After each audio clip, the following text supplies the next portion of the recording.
Aim right, achieve big at KR Mangalam University. Bihar चुनाव में अब सिर्फ 90 दिन बचे हैं। चुनाव से पहले 90% काम पूरा हो गया है। तेजस्वी को 90 का दशक याद आ रहा है और नरेंद्र मोदी 90 करोड़ वाली लिस्ट देख रहे हैं। बिहार में जोरदार बारिश का मौसम है, लेकिन सियासी गुणा गणित के आगे हर मौसम फीका है। बात सीटों के बंटवारे तक पहुंच गई है। कल राहुल गांधी दिल्ली में मीटिंग लेंगे, जिसमें बिहार कांग्रेस के नेता सीटों पर अपना दावा पेश करेंगे।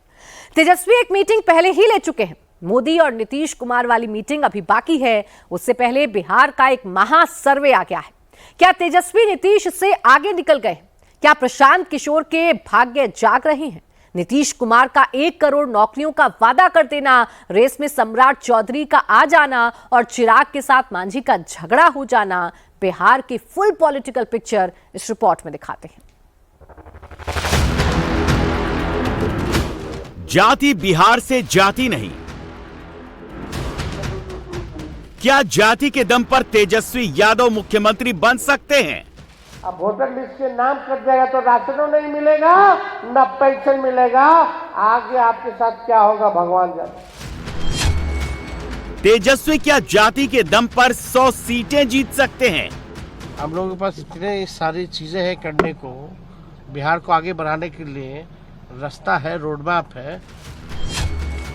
बिहार में क्या पहली बार बीजेपी की सरकार बन सकती है? जीतेगा कमल, खिलेगा कमल। बिहार में क्या पहली बार बीजेपी का मुख्यमंत्री बन सकता है? क्या जंगल राज रिटर्न एनडीए के झगड़े का कारण बन सकता है? जाके प्रधानमंत्री जी से बोले कि जंगल राज आ गया है। प्रशांत किशोर बिहार में किसके वोट काटेंगे? क्या प्रशांत किशोर पांडे बिहार के मुख्यमंत्री बन सकते हैं? अर्श पे या फर्श पे, या तो 10 से कम या इतनी बड़ी बहुमत की पूरी व्यवस्था बदलनी। बिहार में चुनाव आयोग का 90% काम पूरा हो गया। प्रधानमंत्री नरेंद्र मोदी ने 90 करोड़ वाली रिपोर्ट देख ली। तेजस्वी यादव ने 90 का दशक याद कराना शुरू कर दिया। बिहार के 90% वोटर ने अपनी अपनी पार्टी चुन ली। 90 दिन बाद बिहार में चुनाव की गर्मी चरम पर होगी। नेताओं को जो भी करना है इन 90 दिन के अंदर अंदर ही करना है, लेकिन पूरा जोर लगाकर भी वो 10% वोटर को ही प्रभावित कर पाएंगे, क्योंकि बिहार का 90% वोटर अभी से मन बना चुका है। चुनाव से पहले बिहार जातियों और उपजातियों में पूरा बढ़ चुका है और हर जाति ने अपनी अपनी पार्टी चुन ली है। जाति बिहार से जाति नहीं, और चुनाव से पहले नेता उसे और मजबूत करने में लगे हैं। तेजस्वी यादव के पास M+Y है। मुस्लिम 17.4% और यादव 14.3%। 31.5% के इस वोट बैंक में तेजस्वी यादव को 9% वोट और जोड़ना है। तेजस्वी 9% वोट जोड़ लेंगे तो 40 से ऊपर निकल जाएंगे। मोदी नीतीश एंड अलायंस के पास 42% वोट पहले से हैं। सवर्ण 10.5%, जो एनडीए के लिए वैसा ही पक्का वोटर है जैसा मुस्लिम वोटर महागठबंधन के लिए पक्का वोटर है। इनमें ब्राह्मण 3.65%, राजपूत 3.45%, भूमिहार 2.86% और कायस्थ 0.68% है। सवर्णों के साथ बिहार की टॉप 10 जातियों में से बड़ी बड़ी जातियां एनडीए खेमे में हैं।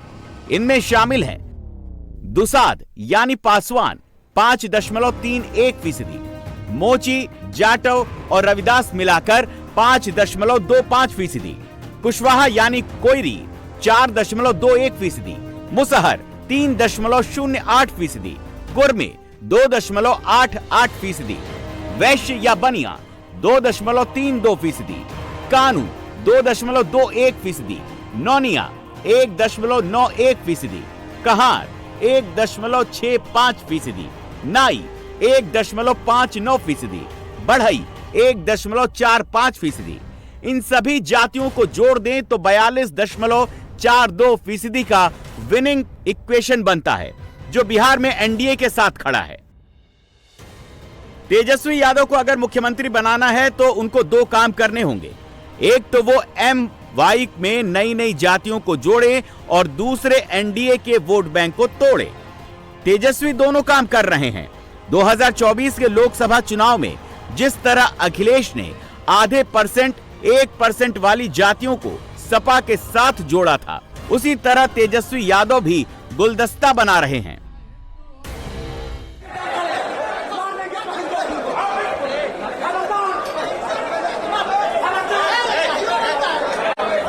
तेजस्वी यादव पटना में चौरसिया समाज के राजनीतिक सम्मेलन में गए तो उनके वहां पहुंचने से पहले ही दो गुटों में मारपीट हो गई।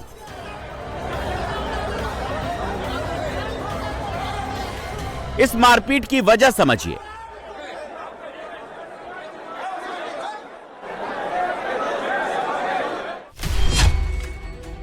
बिहार में जातियों की गिनती हुई तो चौरसिया भी गिने गए। इनकी गिनती निकली 6,16,000। बिहार की आबादी में उनका हिस्सा निकला 0.47%। बिहार के क्लोज कॉन्टेस्ट में आधे % का वोट भी बहुत महत्वपूर्ण है।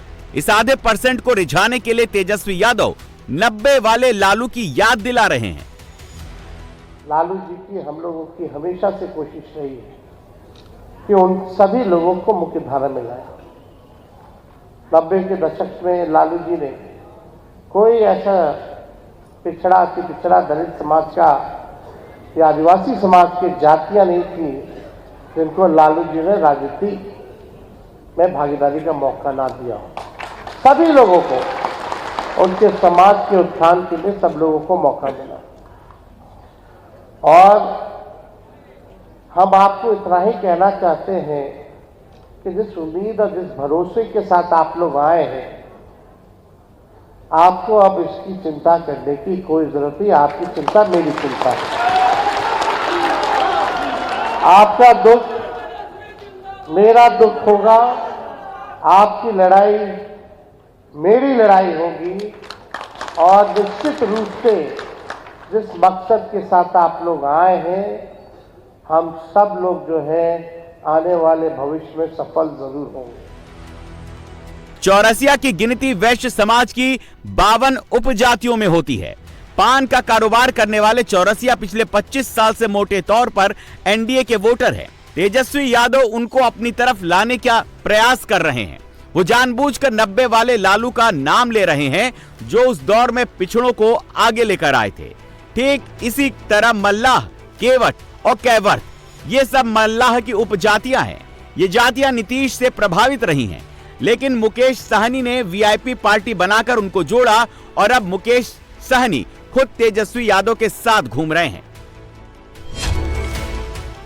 मल्लाह 2.36%, केवट 0.72%, कैवर्त 0.20%। तीनों को मिला दें तो 3.28%। ये मुकेश सहनी की ताकत है जो वो महागठबंधन को दे सकते हैं। बिहार चुनाव में इतने अंदर तक जाकर जातियों का समीकरण बिठाया जा रहा है। आने वाले समय में जो विधानसभा का जो चुनाव होगा, उसमें हम लोगों की कोशिश रहेगी कि पिछले बार जितना हम लोगों ने टिकट दिया था, इस बार और लोगों को हम अपने दल से भी दिलवाएं और दूसरे दल से भी हम मांग करेंगे अपने घटक दलों से कि वैसे समाज के लोगों को आप लोग भी जो है बढ़ चढ़ करके इनको चुनाव का टिकट दें। लेकिन भाई साहब, आप लोग माताएं बहनें, लोकतंत्र में संविधान ने गरीबों को एक अधिकार दिया है, वो अधिकार वोट का दिया है। ये नोटबंदी वाले आज तक नहीं बता पाए कि नोटबंदी का क्या फायदा होगा, और ये लोग चाहते हैं कि वोट बंदी हो जाए, गरीब से वोट का अधिकार। जाति बिहार का इतना बड़ा फैक्टर है कि कोई मर्डर भी होता है तो तो उसकी जाति देखी जाती है। पटना में पिछले कुछ दिनों के अंदर बनिया भी मारा गया, यादव भी मारा गया, केवट भी मारा गया। हर मर्डर के बाद नेताओं ने जाति देखकर रिएक्ट किया। 90 दिन बाद होने वाले बिहार चुनाव से पहले ही ट्विस्ट एंड टर्न्स के रुझान आने शुरू हो गए हैं। पिछले 20 साल से बिहार पर एक छत्र राज कर रहे नीतीश कुमार ने 5 साल में 1 करोड़ नौकरी और रोजगार देने का वायदा किया है। नीतीश कुमार कहते हैं कि अब तक उन्होंने 10 लाख सरकारी नौकरी और 39 लाख रोजगार दे दिया है, यानी 49 लाख युवाओं को नौकरी या रोजगार मिल चुका है। अगले 5 साल में वो इसे डबल यानी 1 करोड़ नौकरी रोजगार देंगे। 2020 के चुनाव में 10 लाख नौकरी का तेजस्वी का वादा नीतीश कुमार पर भारी पड़ा था। नीतीश इस बार फूंक फूंक कर कदम बढ़ा रहे हैं और तेजस्वी की काट पहले से ही करके चल रहे हैं। नीतीश को खतरा अकेले तेजस्वी से ही नहीं है। Chirag Paswan law and order के मुद्दे पर तेवर दिखा रहे हैं। दलित महादलित वोट के मुद्दे पर जीतन राम मांझी से भिड़ रहे हैं। जानने वाले कहते हैं कि असल में चिराग ज्यादा सीटों के लिए प्रेशर बढ़ा रहे हैं। चिराग पासवान जी हम लोगों के गठबंधन के वरिष्ठ नेता हैं, लेकिन वो भूल जाते हैं कभी कभी। इसीलिए मैं उनको कहता हूं कि कहीं लगता है कि अनुभव की कमी उनको है। वो भूल जाते हैं लॉ एंड ऑर्डर ऐसा आज नहीं ना है बिहार का कि एक अन्य मार्ग में क्रिमिनल और विक्टिम के बीच में समझौता करा करके रैंसम दे करके छुड़ाया जाता था। आज वैसा ना हो रहा है। आज तो यहाँ हो रहा है, देखे नहीं कि अभी उसने मारा खेमका को, कि क्या नाम था उनका, गोयनका को, तो उनके अपराधी को ठोक दिया गया। आज तक कहीं है किसी के राज में ठोका जाता था? उनको हो सकता है कम उम्र के हैं, 2005 के पहले की राजनीति उनको न समझ में आ रही होगी, इसीलिए शायद ऐसा बोल रहे हैं। बिहार में सियासी अखाड़े में एक और पहलवान ताल ठोक रहे हैं। अब तक पार्टियों को चुनाव लड़वाने वाले प्रशांत किशोर पांडे उर्फ पीके इस बार खुद अपनी पार्टी बनाकर चुनाव लड़ रहे हैं। पिछले 3 साल में पीके ने बिहार को मथनी की तरह मथ दिया है। पीके की जन स्वराज पार्टी के साथ किसी जाति का बेस नहीं है, फिर भी पीके भीड़ जबरदस्त जुटा रहे हैं। पीके बिहार के युवाओं की उम्मीद जगा रहे हैं। वो बेरोजगार नौजवानों को नौकरी का वादा नहीं कर रहे, फिर भी वो कहते हैं कि पलायन रोक देंगे। सवाल है, क्या जाति सपोर्ट के बिना प्रशांत किशोर बिहार में बड़ी राजनीतिक भूमिका निभा पाएंगे? पीके कहते हैं कि इस बार अर्श पर या फर्श पर। अर्श पे या फर्श पे, या तो 10 से कम या इतनी बड़ी बहुमत की पूरी व्यवस्था बदल जाए। पीके के बारे में सी वोटर ने एक सर्वे किया। इस सर्वे में सवाल पूछा गया, बिहार चुनाव में प्रशांत किशोर किसका वोट काटेंगे? जवाब चौंकाने वाले मिले। 20% लोगों ने कहा कि प्रशांत किशोर एनडीए के वोट काटेंगे। 18% लोगों ने कहा कि प्रशांत किशोर महागठबंधन के वोट काटेंगे। 35% लोगों को लगता है कि प्रशांत किशोर दोनों के वोट काटेंगे। अगर प्रशांत किशोर ने दोनों गठबंधन के वोट काटे और बराबर बराबर काटे तो रिजल्ट पर ज्यादा फर्क नहीं पड़ेगा, लेकिन अगर प्रशांत किशोर ने एनडीए के वोट ज्यादा काट दिए तो बिहार का नतीजा पलट भी सकता है। मुख्यमंत्री पद को लेकर सी वोटर के ट्रैकर में तेजस्वी यादव आगे बने हुए हैं। प्रशांत किशोर नीतीश कुमार से आगे दूसरे नंबर पर हैं और अब तो सम्राट चौधरी के भी नंबर बढ़ रहे हैं। नीतीश कुमार सिर्फ 17% बिहारियों की पहली पसंद है। प्रशांत किशोर 19% बिहारियों की पहली पसंद है। तेजस्वी 34% के साथ नंबर 1 पर हैं, लेकिन फरवरी से जुलाई के बीच उनका नंबर 41% से 9% गिरकर 34% तक आ गया है। सबसे तेज ग्रोथ सम्राट चौधरी की हुई है, जो जून में 7% से बढ़कर जुलाई में 11% तक पहुंच चुके हैं। सबको मालूम है कि चुनाव का सबसे बड़ा खिलाड़ी अभी मैदान में नहीं उतरा है। जब मोदी आएंगे तो बिहार का सीन बदल देंगे। अभी मोदी एक रिपोर्ट को बहुत गौर से पढ़ रहे हैं, 90 करोड़ वाली रिपोर्ट। मोदी क्यों पढ़ रहे हैं, खुद प्रधानमंत्री ने इसके बारे में बताया है। बीते 11 वर्षों में हर सेक्टर में देश ने प्रगति की है। हाल में इंटरनेशनल लेबर ऑर्गेनाइजेशन आईएलओ की एक बहुत बढ़िया रिपोर्ट आई है, शानदार रिपोर्ट है। इस रिपोर्ट में कहा गया है कि बीते दशक में भारत के 90 करोड़ से अधिक नागरिकों को वेलफेयर स्कीम के दायरे में लाया गया है। एक प्रकार से सोशल सिक्योरिटी के दायरा गिना जाता है और इन स्कीम्स का फायदा सिर्फ वेलफेयर तक सीमित नहीं है, इससे बहुत बड़ी संख्या में नए रोजगार भी बने हैं। बिहार चुनाव में मोदी जाति लेकर नहीं जाएंगे। जाति तो बिहार में पहले से है। मोदी वेलफेयर लेकर बिहार जाएंगे। बिहार में गरीबी है, इसलिए बिहार में ज्यादा वेलफेयर है। केंद्र और राज्य की स्कीमें भी बिहार में ज्यादा चलती हैं। जहां मोदी का पैसा पहुंच जाता है, वहां मोदी छाप झोला पहुंच जाता है।